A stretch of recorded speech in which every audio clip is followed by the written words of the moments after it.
Hello students, welcome to EPG Pathshala.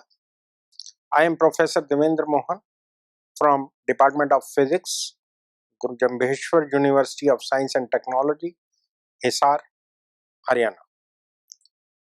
Today we are going to discuss the module Physics of Semiconductors and Semiconductor Laser from the paper Atomic, Molecular and Laser Spectroscopy. From this module, we will be able to learn the semiconductor diode, how p-n junction diode can be an emitter, and the semiconductor laser. In semiconductor laser theory, the optical amplification is achieved in a semiconductor material. The choice of material depends on the desired wavelength and properties such as modulation speed. It may be a bulk semiconductor, but more often a quantum heterostructure. For creating the population inversion, pumping may be done by electrically or optically. Light is generated in a semiconductor laser by radiative recombination of electrons and holes. In order to generate laser, different models are assessed wherein many particles interactions are considered that otherwise in simple models are neglected. In free carrier model, carrier plasma is simply seen as a reservoir that relaxes the carrier distribution. Simple models for the gain coefficient are used to obtain a set of rate equations that enable us to dynamically calculate the time-dependent laser response.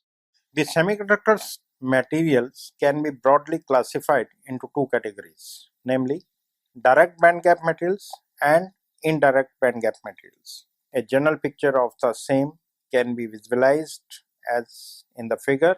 We see a valence band, a conduction band, there is a band gap, energy band gap EG, and the figure depicts the energy levels E1 and E2, E1 with maximum number of holes and E2 with filled with electrons, and x-axis mentions the momentum and the wave vector k, and on the y-axis it is the energy. When electron makes a transition downwards from conduction band to valence band and recombines with hole, a photon is emitted with corresponding energy difference of E2 minus E1, so that HF minus E2 minus E1 is equal to EG. However, in case of indirect band gap, the lowest energy conduction band electrons have a non-zero momentum. Thus, radiative recombination in this case requires momentum transfer due to photon participation. So, frequency of emitted radiation is given by the equation HF is equal to E2 minus E1, or HFP is approximately equal to EG. The figure depicts the indirect band gap material where the filled electron conduction band is side apart and the transition takes place from this band. Now coming to the p-n junction, the commonly used semiconductor material for fabricating laser diodes is gallium arsenide, which emits light at a wavelength of 8400 angstrom in the near infrared of optical spectrum. The wavelength of emission can be varied from 6300 angstrom, which is in the visible region, for the third-fifth mixed semiconductor gallium arsenide phosphide, to 8.5 micrometer, which is in the infrared region, for the 4-6 semiconductor lead selenide. In intrinsic semiconductor materials, the ambient temperature raises some electrons from valence band into the conduction band by thermal excitation, leaving behind an equal number of holes in the valence band. Photon emission due to the recombination of electron and holes in intrinsic semiconductor is too small. Therefore, to increase the photon emission, we need to increase the charge carrier density by adding dopants. Thus, the energy level diagram modifies accordingly, resulting in an n-type semiconductor material when donor materials having excess electrons are added to it. On the other hand, when acceptor material rich in holes are added to it, a p-type semiconductor material is formed.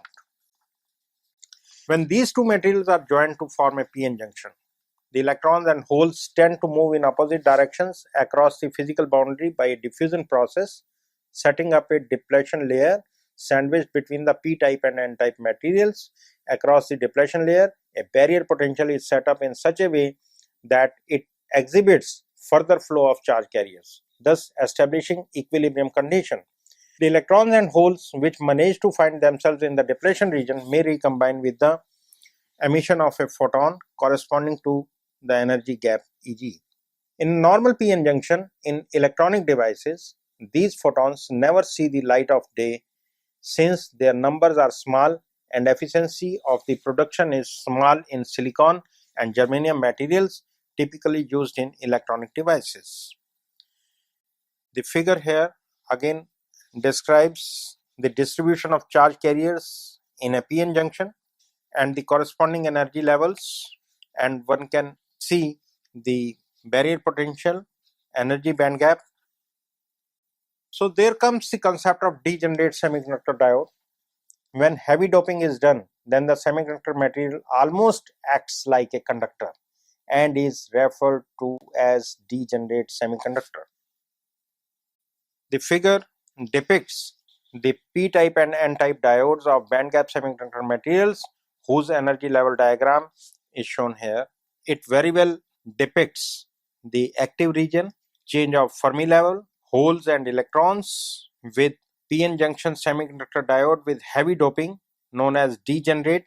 This is without external bias. In ordinary semiconductor junction, electrons and holes will tend to move towards the center under the influence of diffusion and will be balanced by the barrier potential set up across the junction. Charge carriers in this case are expected to recombine in the depletion region and generate photons. This region is now referred as active region. When p-n junction is forward biased, charge carriers are injected into the active region from either side, producing photons as shown in the figure. The generation of photons in the active region is depicted by this figure.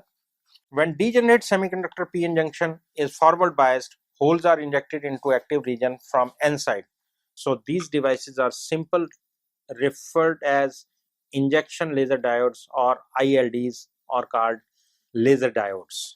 In case of non-radiative recombination of charge carriers, energy release is dissipated in the form of lattice vibrations, but in case of radiative recombination, energy released in the form of photon whose frequency is Eg is equal to Hf, or F is replaced by C by lambda, therefore lambda is equal to 1.24 upon Eg. This is the reason that semiconductor lasers became important, because one can tailor the band gap of a material, and by changing the band gap of the material one can get lambda of any interest. Now the point is how to estimate the forward bias voltage to be given to p-n junction. When the degenerate semiconductor diode is forward biased, potential hill is decreased as it is depicted in the figure.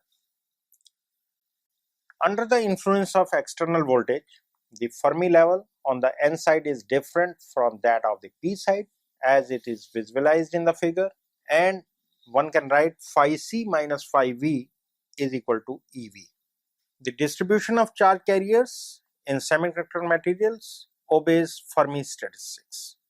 The probability that a state in the conduction band at energy Ec is occupied by an electron is given by the Fermi function. Fermi function corresponding to conduction band Fc Ec is equal to 1 plus exponential Ec minus phi c upon kT, inverse of it, and for the valence band Fv Ev is equal to 1 plus exponential Ev minus phi v upon kT, inverse of it.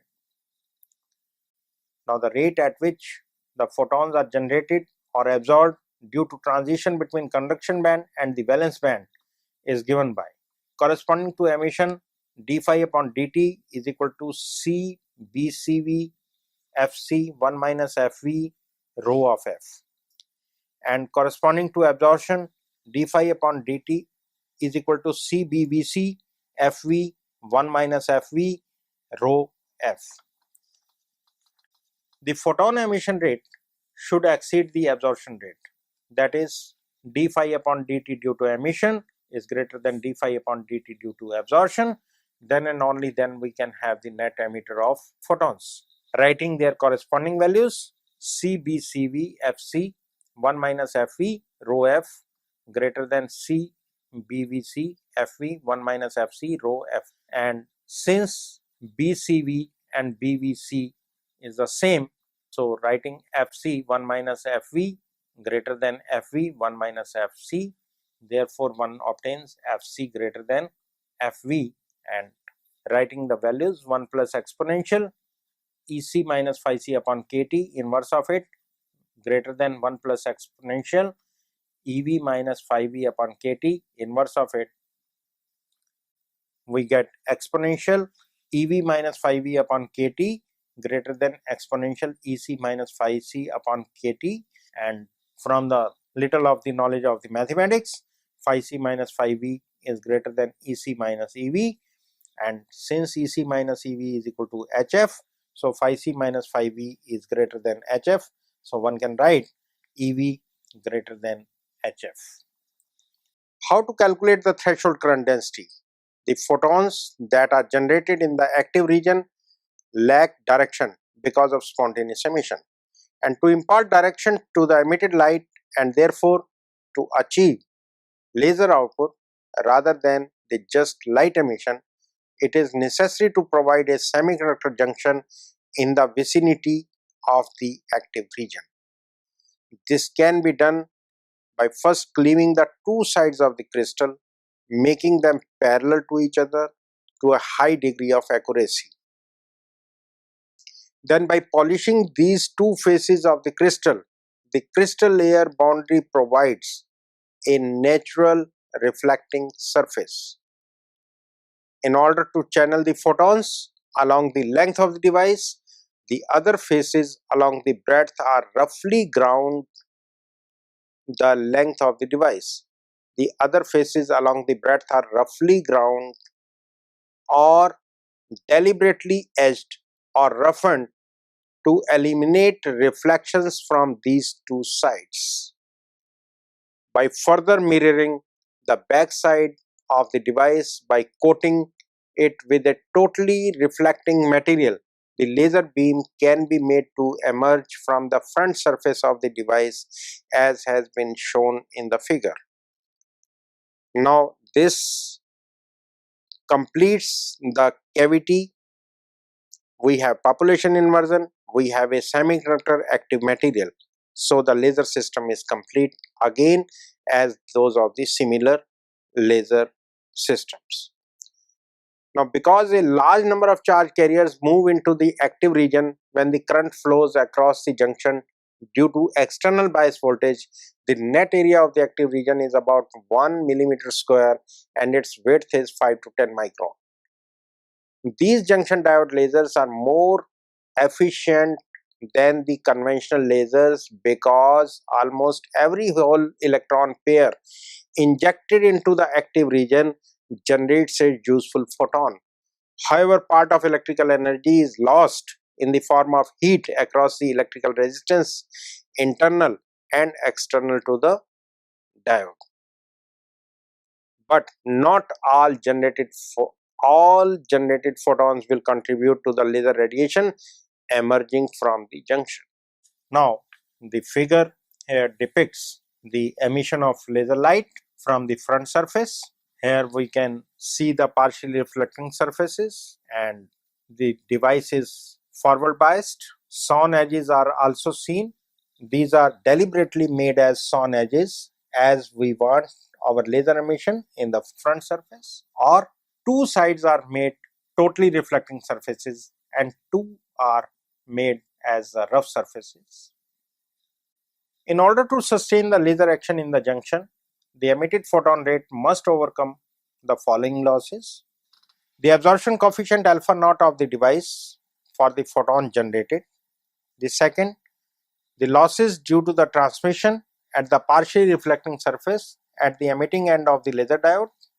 If R is the optical power reflection coefficient of this surface, then the transmission loss per unit length is given by 1 by L log of 1 by R, where L is the active layer length. Third is the diffraction losses in the active region, which are approximately given by an empirical relation given below, and alpha d is written as 0.42 lambda upon n W square. If the total current passing through the active region from positive terminal P side to the negative terminal N side, when forward biased is I, then the current density J is expressed as J is equal to I, which is in amperes, divided by area across which it is flown in square meters. So one can write the current density. As the active region of volume V acts like a resonator cavity, as per the theory of a resonator cavity, it can sustain a number of modes Nf per unit frequency interval per unit volume, neglecting the dispersion. Nf is equal to 8 pi eta cube upon lambda square C. Thus rate of spontaneous emission per mode is alpha is equal to J n eta upon E W delta F Nf, J eta upon E W delta F into lambda square C upon 8 pi eta cube, where we have replaced the value of Nf. Hence, gain beta per unit length of the active medium is beta is equal to eta alpha upon C is equal to J eta lambda square upon 8 pi EW delta F n square. The point at which the gain in the medium is able to overcome the net loss in the medium is usually referred to as the threshold condition, which is represented in terms of the current density as J threshold. Now, J threshold lambda square upon 8 pi eta EW delta F is equal to alpha naught plus alpha t plus alpha due to diffraction, where we have added all types of losses which we discussed above. The first one was alpha naught corresponding to the absorption coefficient of the device, and the second was losses due to transmission, and the third was the diffraction losses in the active region. So alpha naught plus alpha t plus alpha diffraction. If the two ends of the optical resonator cavity on the either side of the active region have reflection coefficients R1 and R2, then the transmission losses through them is given by the equation alpha t is equal to 1 by L log of 1 by R1 R2, and one can write down J threshold is equal to 8 pi eta EW delta F upon lambda square into alpha naught plus replacing alpha t plus alpha diffraction. If one end is mirrored with 100% reflecting material, although it is not 100%, but ideally taking the value for R1 is equal to 1 and R2 is equal to R, then alpha t is equal to 1 by L log of 1 by R. And since the partially reflecting side of the optical cavity is nothing but the semiconductor air interface, the reflection coefficient can be calculated from the relation R is equal to epsilon r under the root plus 1 divided by epsilon r minus 1, where epsilon r is the ratio of the relative permittivity of the semiconductor material to the permittivity of the free space. Now, in order to understand all the concept, let us go for one assignment, which is to calculate the band gap energy for a gallium arsenide semiconducting material emitting at 0.87 micrometer and computing the minimum voltage that has to be applied across the junction in order to create a condition for net emission of photons from it. For a semiconductor device, we can write down Eg is equal to h nu is equal to 6.6 into 10 to the power minus 34 joule second. This is the value for h, and nu c upon lambda. C is the velocity of light and written as 3 into 10 to the power 8 meter per second, and lambda we have been given 0.87 micrometer. So writing 0.87 into 10 to the power minus 6 meter, the value comes out to be 2.28 into 10 to the power minus 20 joule. And for the junction to act like a net emitter of photons, V has to be greater than equal to h nu upon E, which is equal to 2.28 into 10 to the power minus 20, the value which we have calculated above, divided by E electronic charge is 1.6 into 10 to the power minus 19 coulomb, and the answer comes out to be 0.142 electron volt. So this much of the voltage we need to apply to create or the net emission of photons from the given material of gallium arsenide. So let us summarize what we have learned in this model is the semiconductor lasers, and nowadays semiconductor lasers are getting popular in comparison to the other lasers. As with the advancement in material science, we are able to tailor the band gap of the material, and hence we can get the wavelength of our choice. As we understand, the wavelength lambda is equal to Hc upon Eg. By changing Eg, we can get the changed wavelength, and by choice of the material we can get a laser of our choice. In this module, we have understood direct and indirect band gap semiconductor, PN junction, energy level diagram for N-type and P-type semiconductor material, distribution of charge carrier in PN junction semiconductor diode with heavy doping known as the degenerate semiconductor diode, generation of photons in active region, that how optical amplification is possible in semiconductor and how light is emitted from PN junction. We have also discussed estimation of forward bias voltage and threshold current density. Thank you.